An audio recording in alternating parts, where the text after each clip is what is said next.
It's bigger than talk. It's legacy. Pressure play. Yeah.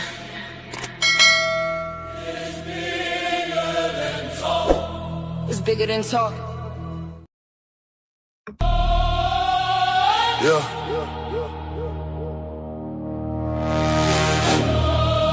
This ain't opinions. This is law. This ain't opinions. This is law. But 1-1-2-1. Pressure plays.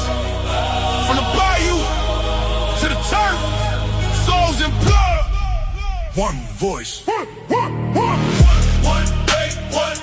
Pressure plays. From the bayou to the turf, we don't play. No. Souls and blood. Yeah, we call it straight. Every take solid. We don't never break. Lock. Pressure plays. When it's game time, yeah, we set the tone. From the mud to the lights, now we in the zone. If it's real sports talk, this the throne. I'm the voice of the field and the streets combined. Half blood with the vision, half soul with the mind. Breaking down every play like it's streaming rewind. If it's pressure involved, I was built for the time. One more than 1 year, the code don't bend. Every take real, we don't follow no trends. From the bayou, grind to the turf with the cleats. We connect every move from the start to the end. I don't speak for the hype, I speak for the game. Every stat, every route, every loss, every game. If it's fourth quarter pressure, 2 minutes remain. I'm the one you gon' trust when you saying my name.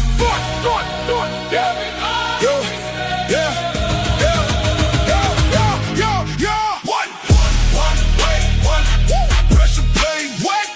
From the bayou to the turf, we don't play. No. Souls and blood. Yeah, we call it straight. Every take solid. We don't never break. Pressure play. When it's game time, yeah, we set the tone. From the mud to the lights, now we in the zone. If it's real sports talk, I'm the plug with the pressure, the soul with the sight. See the game in the legs, I'm ahead of the night. While they talking opinions, I'm calling it right. From the trenches to arenas, I'm built for the fight. 1-1-1, yeah, we stamped in stone. Every breakdown sharp, every take full grown. From the bayou mud to the turf and the lights, it's a different type talk when you hearing this tone. No gimmicks, no cap, just facts. When I speak, got the culture on lock. Every time that I preach, if I play out finals, a regular week. You ain't tapped in with us, you ain't tapped in for real. Not two voices, one standard, not two sides, one truth. In one booth. In one booth.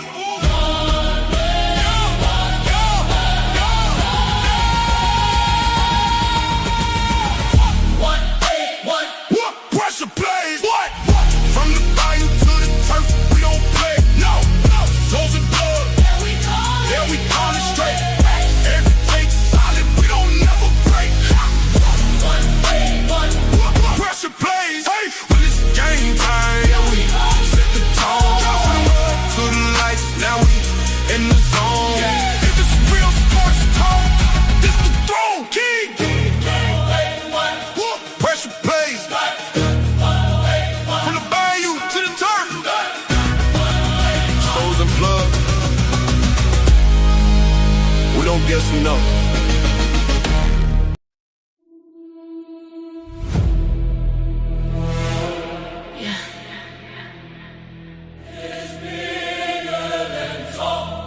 It's bigger than talk. It's legacy. Pressure plays. Pressure plays. From the bayou to the turf. Soul and blood, yeah. 1-1-8-1. Pressure plays. From the bayou to the turf, we don't break, no. Souls and blood, yeah, we set the pace. Every take heavy, we control the game. 1-1-8-1. Pressure plays. When it's pressure time, we don't never fold. Never. From the mud to the lights, now we taking souls. Yeah. Real game talk, yeah, we stand on cold. I came from the mud where the pressure get real. Now it's lights on the field, I'm controlling the field. Every word calculated, I'm built for the storm. If it's game on the line, I was made for the deal. But when they done, yeah, the coast out of stone. Every take precise, every move well known. I don't speak for the hype, I speak for the game. Break it down like a coach with a crown on the throne. From the bayou roots to the turf with the cleats. Every play dissected, every angle complete. Where they talk for the What's good? What's good, YouTube? It's your boy Souls, and we are back. We are back for another installment of 1181 Pressure Plays from the Bayou to the Turf, best sports show on earth. That's earth spelled with an ERF, just in case you need to look it up. Again, this is 1181 Pressure Plays brought to you by the one and only Souls of Thought. Today, my boy Uncle Plug will be here on a special appearance. I will show that shortly. But my boy is out of town, but he still is going to make his presence. Shout out to everyone who supports the 1181 Pressure Plays.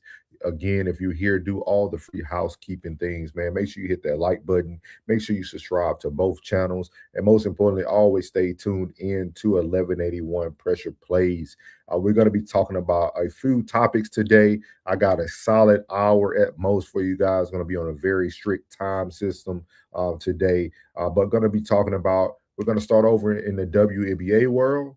We got two stories there, and then we're going to go into two stories that has happened in the off season of the NBA. So we're going to keep you guys in tune, intact, and up to date on everything that's going on. So appreciate you guys. And I am not looking down. This is my new camera angle. So I am looking forward, but it just looks like it's above me. So for those who are watching or new to the channel, make sure you hit that like button and subscribe, man. Again, this is 1181 Pressure Plays from the Bayou to the Turf, best sports show on earth, man. And no longer reason to hold you up, man. We all know there's been a lot going on in the WNBA. The WNBA is becoming a very aggressive sport in some people's opinions. Some things are starting to get a little bit out of control, and we're going to talk about it today. We're going to talk about the thing that was trending, that was going on in the WNBA, Caitlin Clark and Alyssa Thomas. For those who been living under a rock, Alyssa Thomas had it through a throat punch to Caitlin Clark's throat. But we're going to hear what Shannon and the Nightcap team had to say about this, and then we're going to have a special guest pop up. So give us 1 second here. Here we go.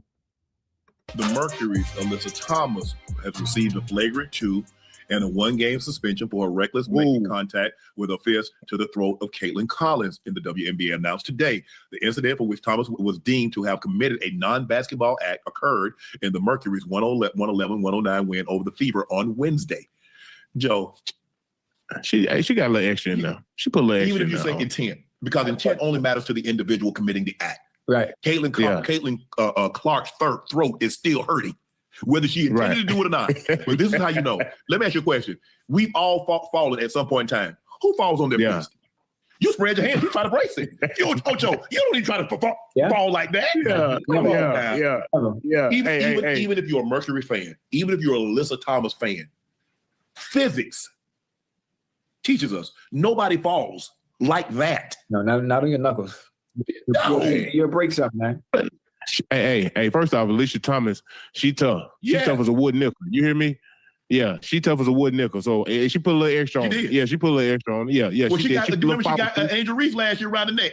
Mm-hmm. Hey, what we talk about? Lay low and play slow. Oh, I ain't mean to. My bad. I ain't trying to put I ain't trying to put these knuckles in your neck. My bad. You know what I mean?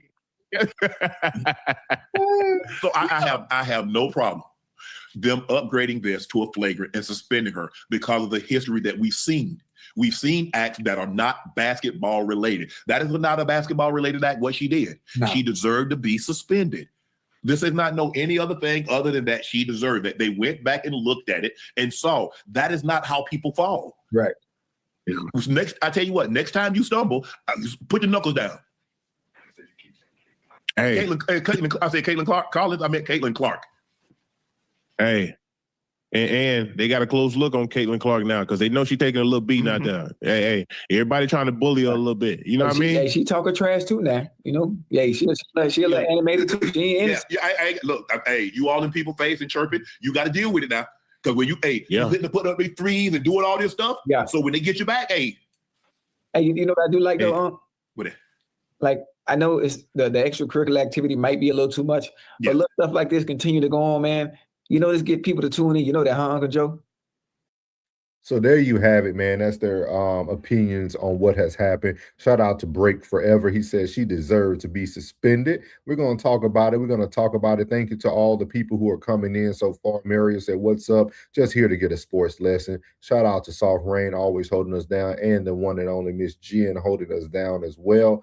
But you guys know, as Rain would say, I'm not here alone, man. I am not here alone, even though it may seem like it. So, I couldn't do this show without getting the opinion of the one and only Uncle Plug. It's bigger than talk. It's legacy. Pressure play. Yeah.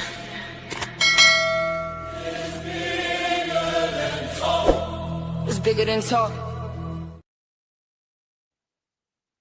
What's going on? This Uncle Plug. And here's my spiel about what's recently going on in the WNBA.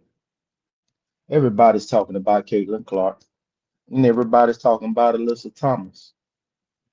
Everybody's picking a side. But today, I'm choosing a different conversation. What if this isn't about a story of a victim and a villain? What if this is a story about respect earned through competition? Pressure creates greatness. We all know this. And here's my spiel. No one tries to stop the average. No one double teams the average. No one talks about average. The players everyone comes after are the ones that everybody fears. That's the price of becoming one of the faces of the league. Every possession is going to be tougher. Every foul is going to feel harder. Every arena is going to feel louder. That's just what the game is.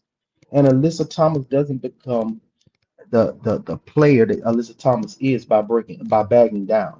Let's keep it real. Alyssa Thomas has built her reputation on playing with intensity.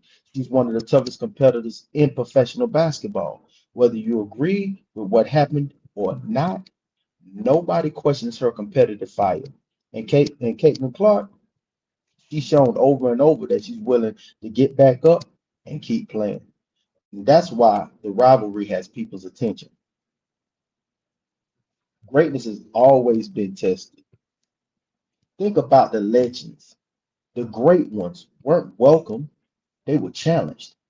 They were doubted. They were hit. They were criticized. And every single challenge forced them to become even greater. Sometimes pressure isn't there to break you. Sometimes pressure is to introduce you to the next version of yourself. And this is no different. Competition is good for the game. The WNBA has become even better. You know what I actually like? People care, fans are debating, the arenas are packed, television ratings are up. People who never watched the WNBA are now watching now.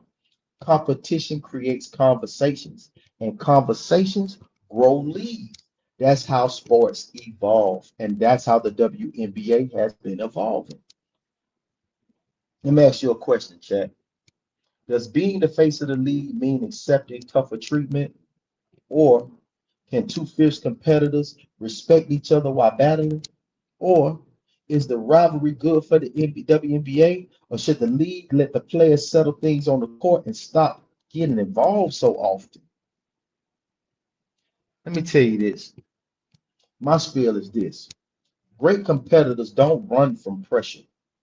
They don't ask for easier roles. They embrace the challenge, whether you support Caitlin Clark or whether you support Alyssa Thomas. One thing should unite us. We all want to see the best players competing at the highest level. Let the game decide who wins, not the noise around it. Y'all got to choose wisely and act accordingly. And when I say that, that's about the game. So tonight, we talk about the situation between Caitlin Clark and Alyssa Thomas. The WNBA later upgraded the play to a favorite 2 and suspended Alyssa Thomas for a game after determining she made a reckless contact with Caitlin Clark's throat during the game. But here's my question. Are we talking about basketball? Or are we talking about something bigger? I gotta know, man, because my other spiel is this. I played sports. I understand physicality.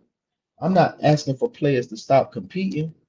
I'm asking where the line should be drawn between the competitive and being reckless. Because if the league says afterwards that it deserved the suspension, then why wasn't it called during the game? We watched that game. I watched that game. Are we just protecting the stars? Every professional league protects its biggest stars, not because they're above everyone else, because they're the faces that help grow the game. The NBA protects its stars. The NFL protects its quarterbacks. Major League Baseball protects the pitchers. So why should the WNBA be any different? Protecting Caitlin Clark isn't favoritism. It's protecting one of the league's biggest investments. Do y'all agree with that? I do. But at the same time, don't baby anybody. Now let me be fair. Some people say she wanted to play with the pros. She has to take the bumps and bruises like everybody else. And it's a valid point. Nobody should expect Caitlin Clark to get special whistles simply because she's popular. Basketball is still basketball. So the referees have to be consistent. We need consistency. But here's where I stand. I don't care if it's Caitlin Clark. I don't care if it's Alyssa Thomas. I don't care if it's Angel Reese. I don't care if it's Angel Wilson. Call the game the same way for everybody. That's all fans want. Consistency. So I ask y'all this question, chat. Was the 1 game suspension enough or was it too much? Did the officials lose control of the game? Is Caitlin Clark being targeted because of her popularity? Or does the NBA need to do more to protect all of its players? Because physical basketball still exists without crossing the line. But did she cross the line? Or was it just a play? Here's my spiel. Competition should never turn into resentment. You can dislike somebody's height and you can want to beat them. You can talk trash, but the scoreboard, not cheap shots, should decide who's better. The best revenge in sports has always been one thing: win the game. Like I said, choose wisely, act accordingly. Because, hey, if the WNBA is showing favoritism toward Caitlin Clark, well, that time may run its course because there's a lot of new faces on the scene right now. Olivia Miles, Fly J. Johnson, AZ Fudd, Laura Betts. Y'all better get ready. We love this game. We tune into this game and we support this game. I'm Uncle Plug. This is Real Spill. Choose wisely and act accordingly. 1181 pressure plays from the bayou to the turf. #1 sports show on the tube. It's bigger than talk. It's legacy. Pressure play. Yeah.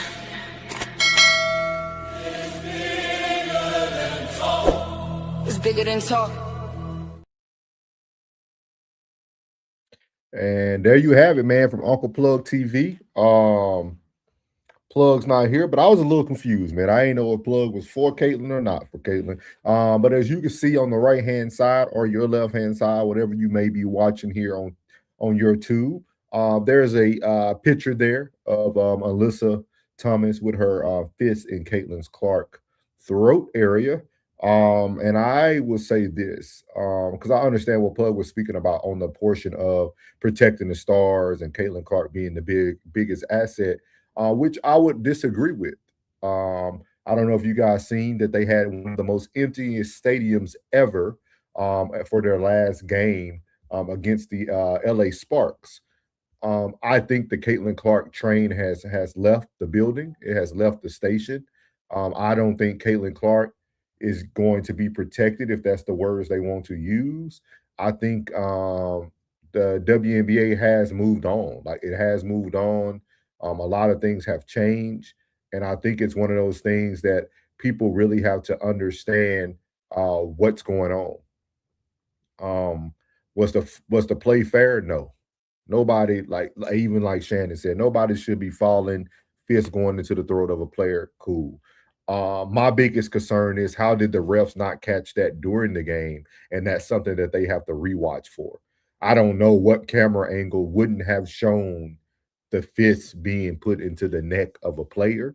With that being said, again, I think WNBA has become very competitive. I think a lot of people are doing a lot of things to be seen because they're not as seen as they would like.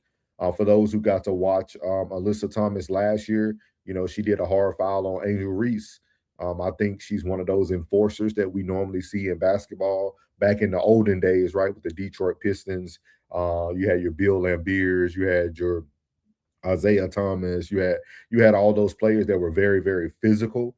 I think the WNBA is there to get views, to get more people to watch, but there are better ways to get people to watch this game. As Plug mentioned in his video, there's a lot of emerging talent. AZ Fudd, I got to watch her play in person. Amazing talent. In my opinion, she's actually the talent of the team, not Paige Beckers, but that's another topic for another day.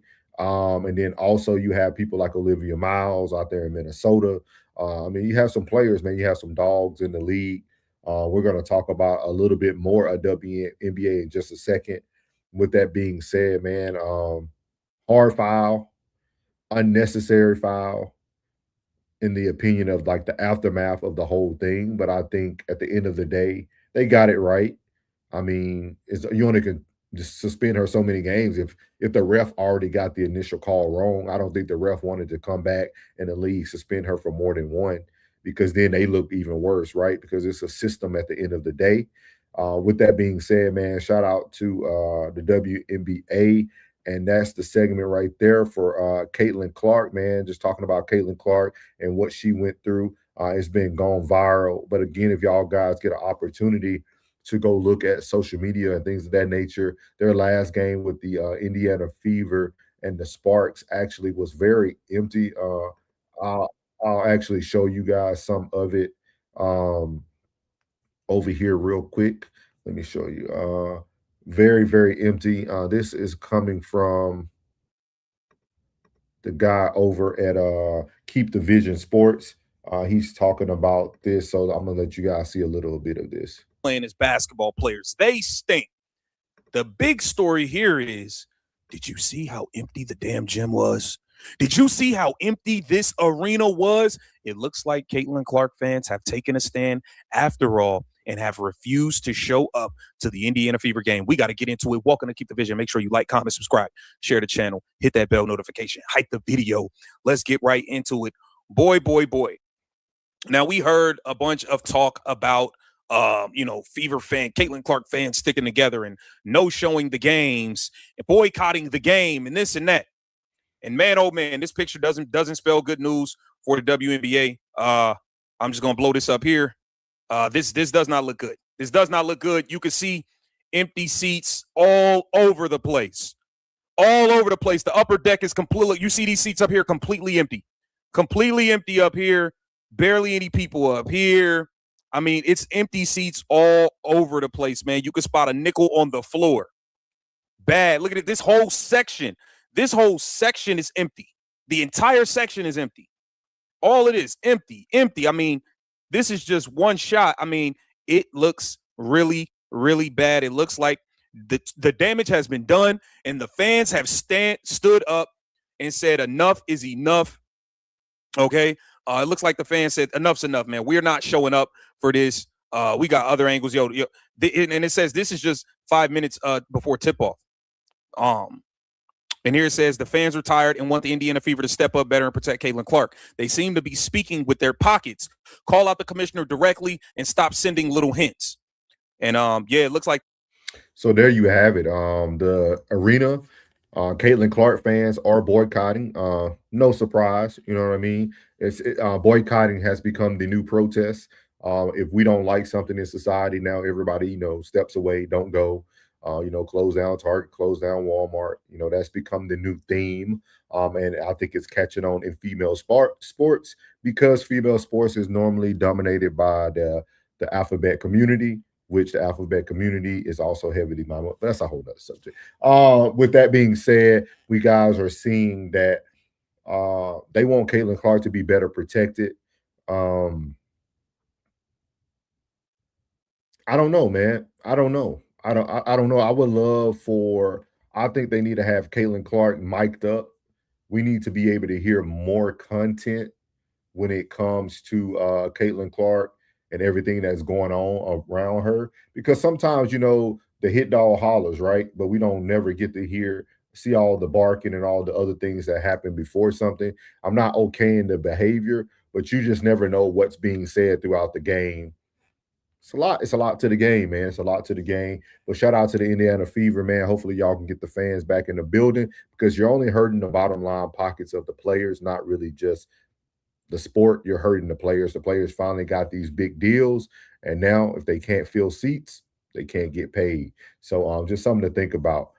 As we stick around with our WNBA before we get into the off-season segment, we're going to be talking about Angel Reese refuses to shake the hands of Flau'jae, her old ex-teammate at the LSU Tigers. Angel refuses to shake Flau'jae's hand. I'm going to show you guys some highlights of a great game. Shout out to Classic. When he was on Classic Code Sports, he was telling us about this game that was going on. I know he put in a bet on it. But I'm going to show you guys some stuff, because I really want you guys to see what the WNBA is becoming, what it looks like, and also talk a little bit more about the Seattle Storm. So I'm going to show you guys these highlights, and we'll go from there. Got him winning. And he is, oh man, he won big time in college at Florida Gulf Coast, and he is winning big time in a year and a half in Atlanta, no question about it. Dom gives it up to Natisha, goes right off the glass, no good. Rebound number 1 for Dom, and second chance points 1 and 2 for Seattle. In the biggest way, but Dom and Angel both really good in second chance points. Flau'jae kicks to the corner, 3 ball, and how hot has Awa? High screen with Dom. Jade to the corner again. They left her alone again, and they pay again. Get those stops early, right? That's how they turned a lead against New York Liberty. Stops into good buckets on offense. Awa, she'll try the top of the key. Why not? She's hit from the corner twice, and now the top of the key, 9 points. And 2 of their weapons inside the paint. Hillman resting today. Bree Jones has been out for a while, so they're down a couple. Turnover by Seattle. Big 1-2, lay it up, and finally a field goal. Gain their form a little bit here. A 4-0 push. Howard goes right by Samuelson. She's going to need help. This is law. Johnson driving in strong. I'm going to play some music to overlay for copyright. She's also the first rookie this season in the WNBA. 200 rebounds. Pretty easy by there. Goes to it. Just checked in. Crossover dribble. Great look at a 3. And she points to Zion saying, nice job there. And Seattle now with a 2-for-1 opportunity if they want to take a quick shot here. And they do to Jade. High post didn't go. Give it to Big, and then you hit Jade. Seattle is going to focus on those players. So right now we're doing a great job of slowing them down. Tipped around. Keep it with Seattle. 3 in the game for the first time for Seattle and Jade. She'll accelerate in the lane. Around pass. Malaka finishes. Well done by Jade. I want y'all to really pay attention to the big man play by the ladies. This lady right here has been stepping out, dropping threes. I want to say she's like 5 or 6 for the game. And then also, I really want y'all to see when Flau'jae gets in her bag, man. She was slow to score the last game. She picked it up in the second half. Howard can he shoot? Uh-oh. Look out. She has great defense by Steph. Just staying straight up off the ball. The bounce pass to a cutting Steph Olsen. Just beautiful. Seattle step high. Reese, a complete miscommunication there. That's where you're going to have to pick her up, touch her, pick her around the floor, and bring her. Ivan on cue. Gets her first bucket of the game. Somebody averaging 18. I was just going to say, Alicia Gray has to get going with Atlanta. Wasn't too big a player. Nice. Flau'jae on that pick and roll game is nasty. Like, super nasty. Like, when you watch Flau'jae out there, man, that her pick and roll, her ball handling skills, all things of that nature, she just next level.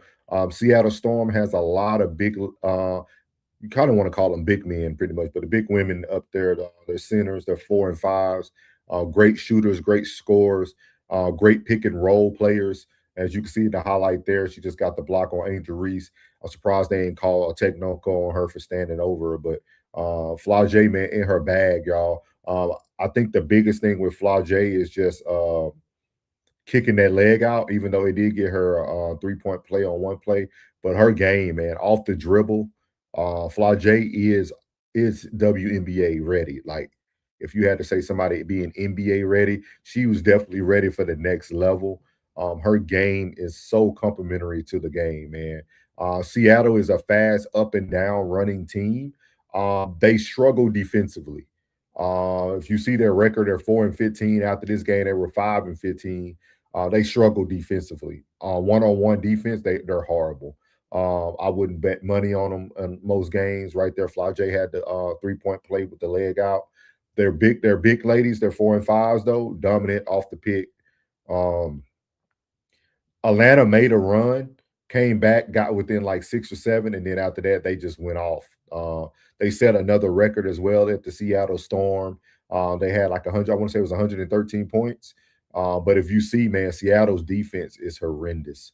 Horrendous. They go Flau'jae with a 3. Flau'jae game is, man, it's crazy. Like, watching Seattle is probably 2 defenders away from being a competitor. They need a good 2 and 3. They need a defender. They need some they need some people who can defend on ball. Their guard play for defense is horrible. But they can score like no other. They can definitely put the ball in the rack. They have no problem doing that. But as you see, they get the lead, man. They start moving. Again, the big ladies were dominant. The 4s and 5, gonna speed it up a little bit. This little girl was in her bag as well, man. They got a lot of guards. They got like 5 tough guards, but they can't defend. They're small, undersized guards. They can't defend. So Flau'jae is left with a lot of defensive assignments. But again, I think that if they can play a zone and get out of that man-to-man, their record will look a little bit better. But that's that part. That's the highlights of the Atlanta Dream and the Seattle Storm. But this is also a video of the refusal of the handshake right here. Oh, he didn't want to talk, did she? Couple LSU friends. Oh, he didn't want to talk, did she? Couple LSU friends. Oh, he didn't want to talk.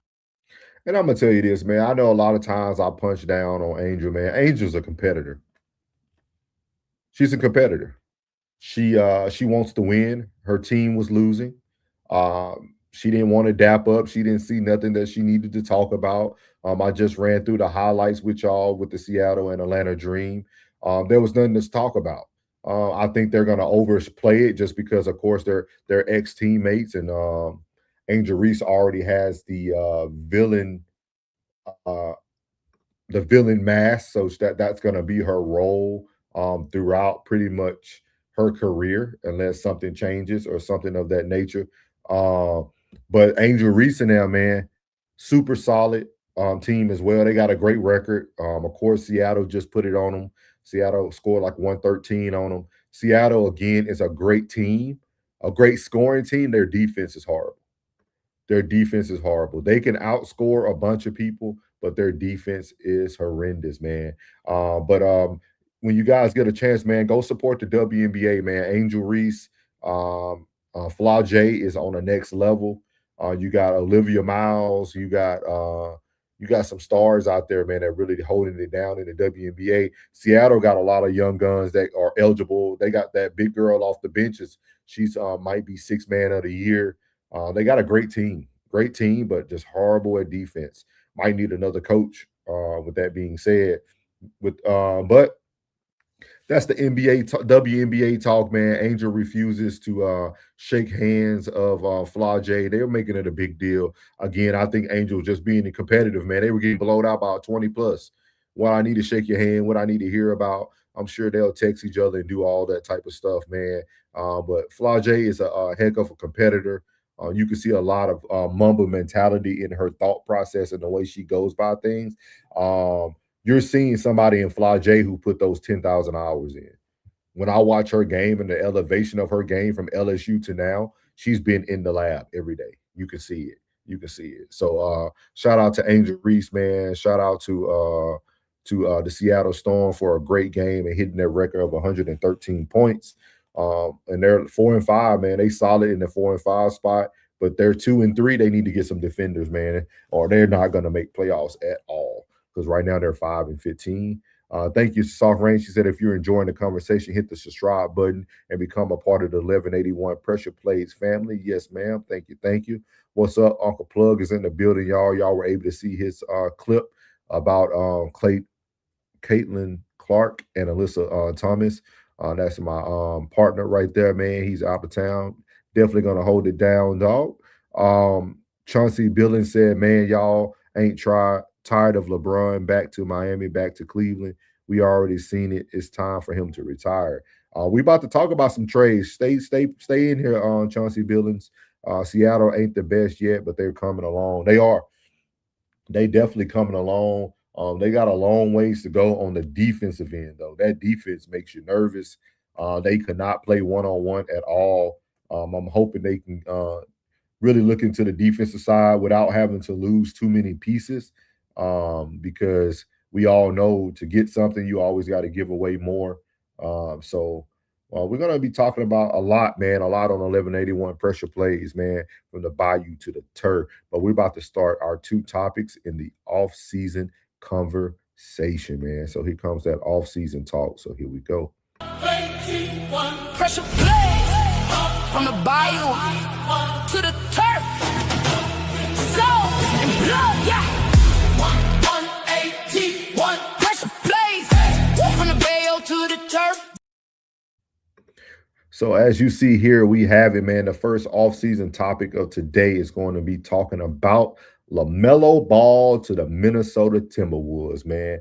LaMelo Ball to the Minnesota Timberwolves. I know a lot of you guys are probably new to the channel, man, but keep tuning in to 1181 Pressure Plays. Myself and Uncle Plug just spoke about this last Sunday, that Minnesota needed a guard. I stated that Minnesota needed a guard. I didn't think LaMelo Ball was the guard. With that being said, LaMelo Ball was a good pickup, but man, what they had to give away for LaMelo Ball, I don't know if it was worth it, man. So let's see what they got to talk about here real quick on the Sports Center. Draft capital. Now, if Ball, the future former Rookie of the Year, can stay healthy, the pairing of Ball and Anthony Edwards could become one of the NBA's most explosive backcourts. Shams and Perk, kind enough to kick it with us here on SportsCenter. Shams, we'll start with you. When we spoke with you on Wednesday night, you mentioned that it was just all boiled down to the price being right for LaMelo, but it feels like it all came together so quickly. How did this come together so fast? I told you, 24 to 48 hours, if a team hits that price threshold, and for the first time really in LaMelo Ball's career, there were a slew of teams trying to trade for him, negotiating with the Charlotte Hornets, upping the price. Minnesota, Toronto, Portland, all these teams made aggressive offers from my understanding, and the price kept going up. The Timberwolves finally met the threshold, though. Naz Reid, a big man which Charlotte wanted, they threw in an unprotected first-round pick, 3 pick swaps, 3 second-round picks. And the Minnesota Timberwolves, there's a pressure that comes with having an Anthony Edwards on your team and a price to pay. Alex Rodriguez and Mark Lowry, they are now entering the luxury tax for the 3rd straight year. That's the price of admission to trying to compete in the Western Conference with Anthony Edwards. They really felt like they needed a talent infusion. There's a team that let go of Julius Randle to Brooklyn. They knew they needed a piece. They saw LaMelo Ball was available, and they stepped up, and they got it done. And for Charlotte, you get a haul back to trade a player that's beloved in Charlotte. Yeah, man, and with all of those money moves made, it still feels like the price of a brick is going up. So, Perk, what was your reaction when Minnesota made these moves? Oh, I love it. And I know it's a lot of people out there that got a lot of negative things to say about LaMelo Ball, but let me start off by saying this. When he's healthy and he's available, this young man is box office. He plays at an all-NBA level. Anthony Edwards has been dying to play with a true point guard. Not only can he get buckets, before it's pushing the tempo and setting the stage and allowing Anthony Edwards to go back to his natural position of being an actual 2 guard and a scoring guard is going to take so much pressure off the Ant-Man. This is right now, to me, the best backcourt in the NBA. And people can talk about LaMelo Ball and they could not like him, but the one man this man loves is adversity. His entire life, when everybody has been going right, he goes left. Think about it. He wasn't your typical prospect coming out of high school that went to college. He went overseas and did it his way and then got drafted into the NBA. This is a perfect match. Well done by the Minnesota Timberwolves. If I'm Anthony Edwards, I'm thrilled and I'm excited to see this Minnesota Timberwolves take place next season. Timberwolves have been busy. They made 2 trades in the last 3 days. Hard to notice, though, hard not to notice them getting smaller, subtracting Julius Randle, subtracting Naz Reid from the equation. So, Shams, are the Timberwolves done dealing here? Their focus is getting a 4. They want to go out there in the marketplace. They're not going to have much to work with, though. They're not going to have the money with salary cap space, an exception like the mid-level. They're just not going to be in that mode, but they're going to have minimums to offer. And Tim Connolly, the president of basketball operations in Minnesota, he was described to me by multiple GMs today as a gunslinger, someone that is going to take risks and take swings. We saw it several years ago with Rudy Gobert when they traded all those picks to go get Rudy Gobert. They led to 2 conference finals appearances. So there you have it, man. You got Minnesota getting LaMelo Ball, man, and they also got the forward Josh Green from Charlotte for Naz Reid, a 2033 unprotected first-round pick, 3 first-round pick swaps in 2028, 2029, and 2030, and then 3 second-round picks in 2029, 2032, and 2033. It's crazy how you can get off on those picks, man, 3 to 4 years from now, but it does work. It does work. LaMelo Ball to Minnesota, man. Soul's thoughts on LaMelo. I think it's going to, man. The health of LaMelo Ball is what concerns me the most. I know he can score. And then if you double team Anthony, LaMelo is going to eat you up from outside. So the 1-2 punch is there. But to give up Naz Reid, man, I thought Gobert would be what I would have gave up, and I would have just slid Naz Reid into the starting lineup because we would have had a stretch 5. And then getting off of Gobert, you probably would have had a little bit more money to shop around for another 4 just because you would have got off of more money and those picks. With that being said, man, it's going to be very interesting to watch because it's hard for me to say if Anthony doesn't seem like he needs to be ball dominant, but I also never seen Anthony with a true point guard, which LaMelo Ball is a true point guard. LaMelo Ball is a true point guard. I must say that he is a true point guard. Let me pull up LaMelo Ball's stats from last season, man. Let me see what LaMelo Ball stats 2025 to 26. Let's see what we got. Y'all. So, not that good. So his stats last season, I know he was out a lot, but he only averaged 6 points, 6.1 points, 5.5 No, hold on, y'all. That's PJ. Come on, y'all. I asked for LaMelo Ball. Come on. All right, there goes LaMelo Ball. LaMelo Ball, 20.1, 7 assists, 4 rebounds in 72 games.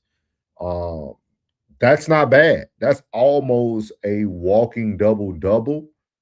I think his assist numbers will go up with Anthony Edwards being on the receiving end of those.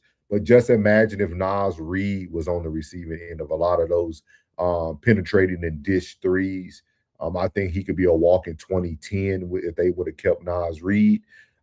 He shot a career best 89.9% from the free throw line. So he's a scorer, man. He can get the ball in. That's not going to be an issue. But he averaged 20 points a game. So his 3-point percentage was 36.8. He shot 40% from the field. He averaged about 28 minutes per game last year. His minutes were cut down to keep him healthy. So that's going to be another concern for Minnesota. The only thing I could see Minnesota possibly doing, if they kept Conley, you could slide Conley to the 1, make Melo a 2, and make Ant the 3. And then you got Gobert and McDaniels, and then you can drop AG and bring him off as the 6th man. But I don't know if they want to do that because I think you can get a cheap veteran guard because LaMelo Ball can score. So you could give him a cheap PG and slide LaMelo over to the 2. But we'll see, man. We'll see. It's going to be very interesting. Plus, and I can't wait to see how they mesh together, Ant-Man and Melo, but don't get it confused. The people in Minnesota is hurt about Nas Reed. Yeah, they love Nas out there in Minnesota, man. Nas was definitely a staple in Minnesota, man. Sometimes it shocks you what people will give away to get something. But I'm gonna tell you this, and people, this is gonna be very unpopular. Anthony Edwards had a lot of say in this. Anthony told them what he wanted. And I don't think that means he doesn't like Nas Reed or that's not his boy. I think he probably had the conversation with Nas, told him, hey, Nas, bro, we're probably going to have to come off of you to get a guard, bro. And we're trying to go get LaMelo. So, I don't know, man. I don't know. That's a hard one, man. Minnesota, it's just, I don't know, man. To me, it's like they bench shrinked. So, like, they almost have less of a bench now as well. Like, I don't know, man. They just lost a huge major piece when it comes to losing Nas Reed because that shrinks your bench. You had to break, like, I don't know, man. I don't think they're going to have an issue scoring. I think the defense, they're going to be a liability. LaMelo Ball is not a defender. I don't know, man. We'll see, man. But there's also been other offseason talks, and you guys know what everybody was waiting on. It was the big story in the last segment today for 1181 Pressure Plays. We have Giannis going to Miami. Welcome to Miami. So let's see what they say over here at the 520 podcast with Jeff T. Free. Yeah. Damn. Yeah. That's how you started off. You nothing, I be told here? you that over there on the other couch. South Fancy Beach Freak. It might not be that bad, bro. They gonna have a hell of a defense, bro. Shit. They need some old. They gonna get some old. Hey, first things first, shout out to Shams, man. Y'all was putting smut on my boy name. He dropped the bomb last night right before midnight. Giannis, man, is in Miami, man, and Bobby Portis as well. Tyler Hero, Khalil Ware, and Mihake, as he found out while he was hooping, looked like it was LA Fitness. I don't know where he was at. It was a wild hoop session he was a part of. Yeah, he was definitely with his people for sure. Guys, for sure. Respects. 3 first-round picks, include number 13, a pick swap, and a second rounder. Don't forget, oh boy, DJ. It's good for Khalil Ware and Hami. What's his name? What's his name, DJ? I don't know cuz name. Shout out to him though. I don't know cuz name. Casperas. Yeah, shout out to him too. He is in Milwaukee as well. Finals twice. This team could get there. That's the first thing people said. That was like, if I can see Jimmy Butler and Bam take a team to the finals, come on, one of the GOATs can do it as well. First things first, how y'all feel about Milwaukee? Did they get enough back for Giannis? Yeah. Nah. Got their whole team. Yeah. That's some good pieces. Yeah. They got picks, Tyler Hero, Khalil Ware. Yeah. And Hami Hawkins is nice. He's good. Yeah, Hami Hawkins be hooping. That's pretty good, Spo bro. just didn't let him, cook like normal, either with Khalil Ware. But they said that Tyler Hero is obviously, they're looking to shop him right now. I think they're trying to get another pick for him. Khalil Ware is somebody that if they not long-term set on that, which I think would be a little bit weird on their behalf, help somebody. It's a lot of suitors who have become available to give up something for him. Is Miles Turner gone? He should be. Yeah. Let him go somewhere, man. Dang, they want to give up Tyler Hero? They probably trying to blow the team. I'm saying it ain't too many people who will be okay with living in Milwaukee. Like playing for Milwaukee, no disrespect, but he seemed excited. Like he from there. Yeah. Shout out to Bobby Portis, boy. I know you glad nasty. Yeah. Kyle Kuzma was on their campaign, and he was like, hey, send me Giannis. They said, no, we want Bobby Portis. He's on the trade block, though. Oh, yeah. They got Bobby Portis. Sound like they going to try to trade everybody. I don't know, B-Hen. They fuck around be all right, cuz. I like Bobby Portis in Miami. See, the problem with the Heat right now is they don't have that much money to have to fill roster spots because in PZ, he gonna have to take a crazy discount today, and I don't see that happening. Me either, bro. Let my boy walk. I ain't taking him. They gonna need him now. So Giannis has made it to the Miami Heat. The starting lineup is Giannis, Bam, Powell, Wiggins, and D. Mitchell. I don't see how this works. And the reason why I say that is because to me, Miami is missing the bus on Bam. Like Bam showed when he dropped, how many Bam dropped this year? Was it like 80 something or 60 something? What Bam dropped a big number this year. Um, I don't. I think they could have got rid of who they got rid of and gave Bam a better Batman or Robin, whoever wants to play what role. I don't know if you can have Batman 1A, 1 and 1A. I don't know if you can have that. But Bam and Giannis were on the yacht already chilling, enjoying Miami. Bam seemed like he can kind of work with anybody. I'm just really interested in seeing them on the court together.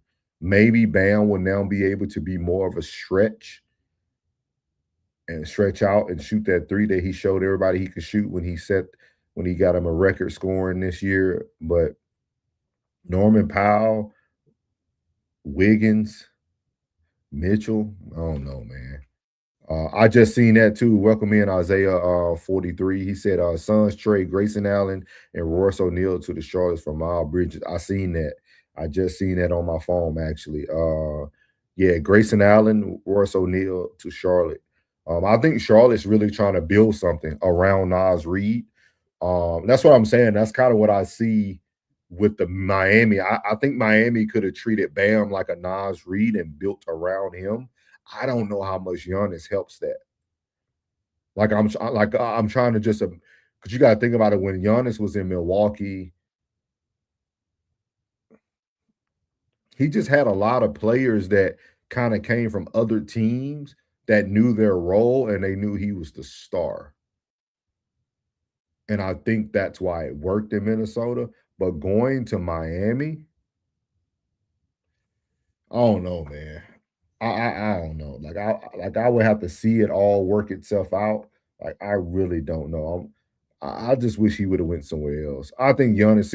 I think Giannis probably would have been better suited for a Minnesota. Like I don't know, man. I'm very.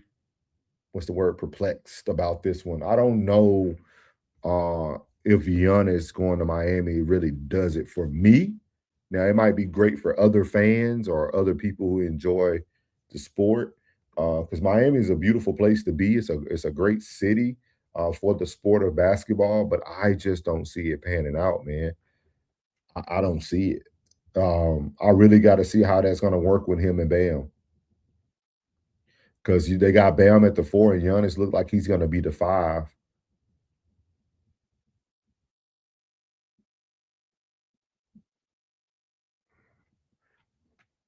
Powell, man, Wiggins, D. Mitchell. I mean, it sounds good on paper. It sounds good on paper. They gave away some decent pieces. If they're right about Tyler Hero, I'll be very shocked to see Tyler Hero get moved from Milwaukee to another team. I wonder who would take him. See, like Tyler Hero is somebody I would have paired with an Anthony Edwards in the backcourt. Like I would have just gave him somebody else besides LaMelo Ball, even though LaMelo Ball can score. I don't know, man. This is a hard one, man. It's a hard one, but everybody wanted to see where Giannis was going to go. I thought it was going to be a little bit more hype around it. I didn't really see any like crazy overreactions or overarching responses of Giannis going to Miami. Like you didn't really see what you thought you were going to see. Let's see what other people had to say about this, man. Let's see who we would want to hear talk about this. Let's see what Evan Turner and them had to say about this. I'm gonna pull this up real quick. Let me share this instead. Pull this All up. right, last thing I want to hit you on is the Miami Heat, rather, who have now taken the Milwaukee Bucks best player in Giannis Antetokounmpo. And now that the celebration has kind of settled down in Miami, it's time to take kind of a objective look at what we've got here. You've got Bam Adebayo and Giannis Antetokounmpo in the front court as I look at this depth chart. Then you're going down. You got Andrew Wiggins, who they're going to bring back some way, somehow at small forward. Norman Powell, who they're going to try to bring back at the 2 guard. Davion Mitchell is penciled in as the starting point guard. The bench, Drew Smith, Ryan Conwell, Pell Larson, Bobby Portis backing up multiple positions in that front court. And that's kind of it. Simone Fontecchio is still there. Nikola Jovic is still there, if they still like him. When when you look at this Miami roster, now that Giannis is on it, where would you place them in the hierarchy of the Eastern Conference? The game before the play-in, probably. Right. And look at this, guys. I'm just an avid sports watcher. These guys have been in the game. Evan Turner has played the game, and they almost look like I look when I seen it. So let's see what they got to say. I just don't see them having enough firepower offensively. I think defensively they'd be great. I think Davion Mitchell will be better coming off the bench for a point guard with a little bit of pizzazz. I love Norman Powell's game. I believe Andrew Wiggins and both Norman Powell have played well and significant over the past couple of years to show that they can make an impact. But you have to rely on. I know they love Pelly Larson. You have to rely on Pelly Larson being able to develop. I know they got the new point guard in Conwell or whatever, but I didn't really see. I thought they gave up too much. I think losing Tyler Hero, just being able to get 23 points and 6 assists, was an insurance card for them, considering the fact that they were kind of playing with more so force than finesse over these past couple of years. And like I said, you got to have a unique team to play around Giannis. In order for Giannis to be great, you almost have to have a 4-out, 1-in. I know Bam Adebayo has developed his corner 3-point. He's been able to space the floor over the past couple of years, but in order to have these championship aspirations, you got to. That Milwaukee Bucks team from back in the day was a very great team due to the fact that they play error-free basketball with Giannis. You had to damn near shoot it when he passed it to you and make the right type of plays in that situation. And I don't see them making a crazy splash. I think if they ran into Detroit or ran into a team like Orlando where matchups matter, we thought Detroit and Orlando, it would be a far-off series, but they went 7 games because boxing matchup matters. And you have a team that can meet you with that type of physicality and hit you just as hard or hit you first. Now it makes you rely on the last thing that matters, which is skill set and who's better, who's the best player. And I think in those type of situations, in those moments, you don't have a Cade Cunningham to get you over the top with the IQ, the ball handling, and to be able to kill you from 3 levels of the floor. Giannis is great. I could probably be forgetting the greatness of Giannis. I just don't see that bully ball shit happening with another bully in the paint. I think they have the potential to be an elite defensive team. Like you said, Bam is one of the best defensive bigs in the NBA. Giannis, one of the best defensive bigs in the NBA. Davion Mitchell, one of the better defensive guards in the NBA. Wiggins can still give you some decent defense. And hey, Norman Powell, the Clippers defense, at least early last season, collapsed without him as part of that rotation. So I think they can be a really stingy defense. But I agree with you. Where is the offense coming from? Where is the shooting coming from? Bam Adebayo shot 32% from 3 last year. Giannis Antetokounmpo shot 33, but last 4 years, he has just abandoned the shot. He's averaged 1 3 per game over the last 4 seasons. So he's just not even trying anymore. A lot of guys, you see their game evolve, they expand it, they go beyond the 3-point line. It's in 2022, Giannis just said, screw it. I'm just going to be me and not be a perimeter shooter. So you've got 2 bigs, neither of which are 3-point threats. Davion Mitchell is not a 3-point threat. Powell is. Wiggins, I guess, can be. But you're going to see teams defend this team this is going to be a shell in that paint. So there you have it, man. Those are from 2 experts, man. That was first time watching it along with you guys. Just watching the sport of basketball, man, I just didn't really see. I don't really understand what people see or what agents see, or sometimes I think what we might see as the star, the team is trying to get off of that star. I think Milwaukee was hey, let's just blow this up. We won a ring with Giannis, which is a benefit, right? But now, because Giannis bringing a ring to that market, lets players know you can come to Milwaukee and win a ring. With that being said, it moves you off of them because it's okay, got a ring, cool. We had to put a lot of amazing pieces around him to get this. Let's let him go because we can't keep putting out the money to put that around him everywhere he goes. I don't know, man. I don't know. I just didn't see it. I didn't see the excitement in this trade to Miami. I think Tyler Hero is going to be the real winner wherever he ends up, even if he stays in Milwaukee or if they sell him off to somewhere else. I think Tyler Hero will become the real winner of this. Again, I think somebody like Tyler Hero can go to a team like Orlando that needs a guard, that needs someone that could come in and give you 23 a night default and just play the guard play with other stars. I think our game is evolving now. I don't think it's no more about the big three and all that stuff. You now need a whole complete team. The big three can be important to like the overall consistency of winning or production of a team, but now you need a whole team. And I don't think giving up all that they gave up for Giannis is gonna pan out, man. I don't know. I could be wrong. We'll see. Two young players, Bam and Giannis, are still young players. There's a lot to be said there, man. But hopefully you guys enjoyed today's episode. That has been 1181 pressure plays from the bayou to the turf. Best sports show on earth. Had a solid hour I could give you guys today. You got to go do some other engagements. Make sure y'all tap in on the replay. If you're watching this on the replay, make sure you hit that like button. Make sure you subscribe. Make sure you tap into all the channels, man. You got myself, Souls of Thought. You got Uncle Plug from Uncle Plug TV, as y'all got to see on the first segment today. He was out of town, but he still contributed to the show today, which I appreciated. Shout out to my guy. Also, man, if you didn't watch it, we had a viral show on Sunday service, myself and Deacon Classic. It went up. A great show. So catch that on the replay. And don't forget, if Soft Rain is still here, you can drop your link in the chat. Soft Rain will be live today with her weekly rain report right on time. I think she already knew this is the Raw Society link, but she will also be sending out her link for her show, and momentarily you can catch her on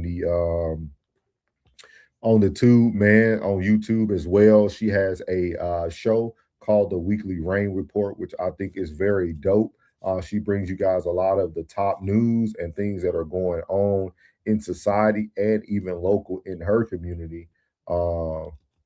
I think it's a great show for those who really want to know what's going on, to stay in tune, and just to be able to see other personalities that make up the Raw Society Coalition. Trying to see if I can get you guys. Yep, got it right here. I'm gonna show you. I'm gonna share this and show you guys the page. This is Soft Rain's page. She will be live. She will be live today. Her show will be up, the Weekly Rain Report. She will be on. She normally comes on. What time are you coming on today, Rain? Check it out. She got a special report tonight, she said, with Alexis Hill. So check out that. I hope I don't know if she's I don't know. Is Alexis Hill with she might be talking about something we're going. But anyway, she will be on at 7:30 Eastern time, 7:30 p.m. Eastern time. Y'all can catch her here. This is Soft Rain's channel. We are trying to get her over the 500 mark for subscribers. As you can see there, she's currently at 244. We need to get our girl over the mark for 500. She has great channel, great content. So make sure y'all check it out. And then she got a crazy incident that happened in their local area at the Dollar General. So be on the lookout for that. That is Soft Rain's channel there. So y'all make sure y'all tap in. Again, this is the link for that show. Trying to show everybody's channels from here on out, man, because we have a lot of people that make up the Raw Society Coalition that is creating amazing content. And I think it's behoove everybody to really start following the whole team, man. You can get content all day.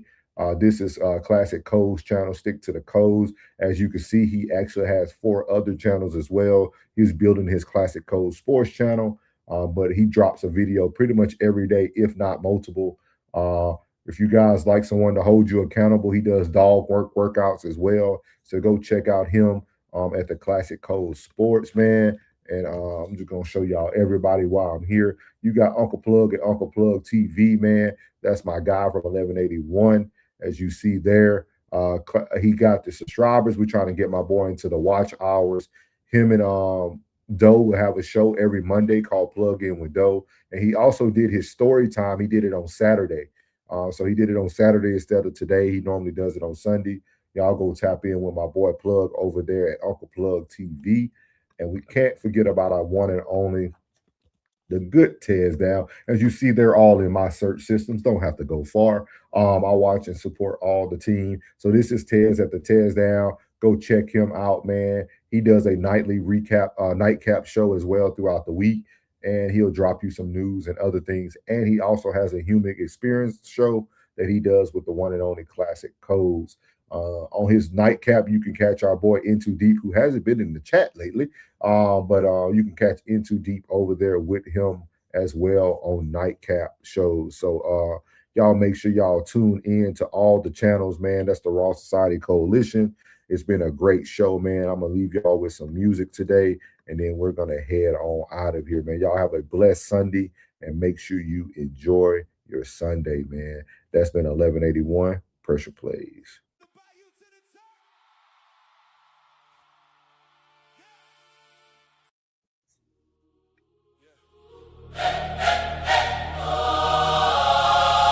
You already know what time it is.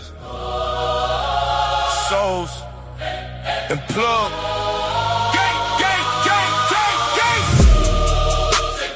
Hey, talk that game when I switch it up. From the field to the court, we lit it up. If you pressure on the line, we live for that. Let's go, let's go. Real takes only, no gimmicks, bro. Break it down, yeah, we call it up. Every play, every move, we in the cut. Lock in, look. I'm the plug, I'm the voice of the grind. Seen legends fall, seen rookies go shine. Breaking plays down like film and rewind. If you talking about the game, better know every line from the sideline. Talk to the locker room facts. I ain't with the hype, I deliver the stats. Championship mindset, put the team on my back. If it's fourth quarter pressure, I'm built for that. Yeah, we speak with the real ones. No, from the draft picks down to the Super Bowl. No cap in the booth, it's a different code. If it's sports talk heavy, we control the flow. Talk that game when I switch it up. From the field to the court, we lit it up. If you pressure on the line, we live for that. Let's go, let's go, let's go. Real takes only, no gimmicks, bro. Break it down.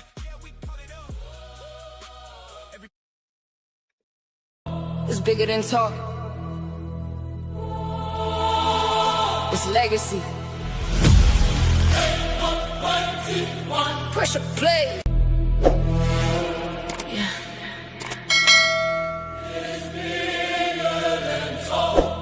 It's bigger than talk.